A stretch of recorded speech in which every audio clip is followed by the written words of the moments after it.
welcome to the Conception Diaries. Today is Saturday the 29th of October. Now on our last video I told you that we were here in Alicante, which as you can see we still are, and yesterday was our first visit to the clinic since we arrived.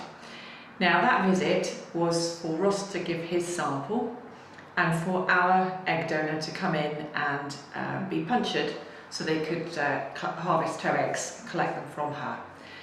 So that process went really well. We arrived at probably about 9:45 and we were taken straight to the room where Ross could do his sample. So that was all done and dusted. I won't go into detail for obvious reasons. But I think I explained before, they've got a lovely room which is set up really nicely for men to do these things. It's not horrid at all, and I'm allowed to go in with him as well, which again I did. So that was yesterday, and then after that, once we'd been to that room, we got shown upstairs to speak to the doctor. Now the doctor said that she was very happy with the medication protocol that I was already following, so I was going to continue with the Progenova, which I've told you about in a previous vlog, and they also want me to start the Utrogest now, which is a progesterone pessary, which I have to insert vaginally, for want of a better description. But hey, I haven't, I've not hidden anything on here, so I may as well carry on with that. Anyway, they also measured once again the endometrium lining, and I'm really pleased to say that the lining sat at 11 millimeters as of yesterday morning, which is fantastic because the best you can be is 12, and they want it between 10 and 12 ideally. So yeah, really happy, because the last time in Cyprus it was 9.74, so we've got a better chance this time, I suppose. I'm just going to move around so you can see me.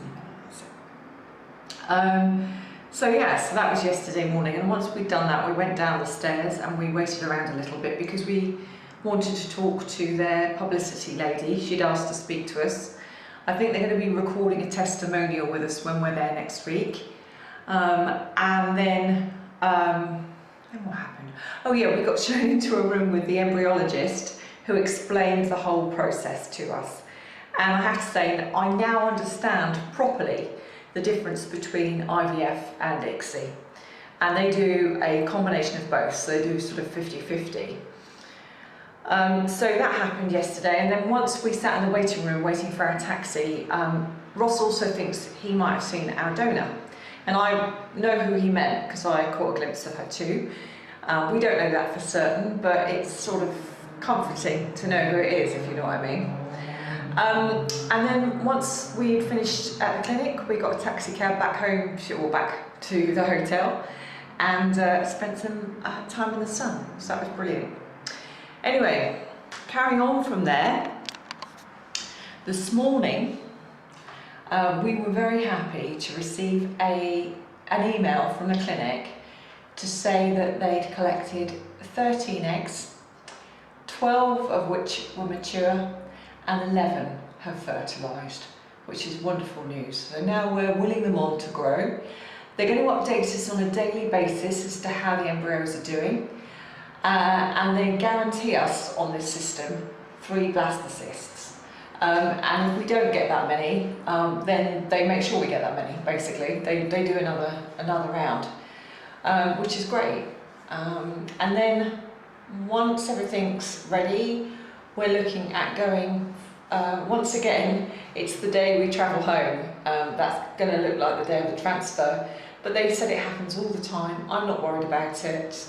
I trust them completely.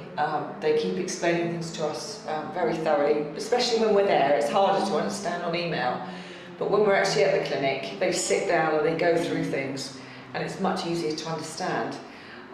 So I'm going to try and vlog on a daily basis to let you know what the score is with our embryos, and also hopefully at some point Ross is going to get involved as well. So for now, that's it. I'll catch up with you again soon. Thanks for watching. And please don't forget to subscribe. Take care.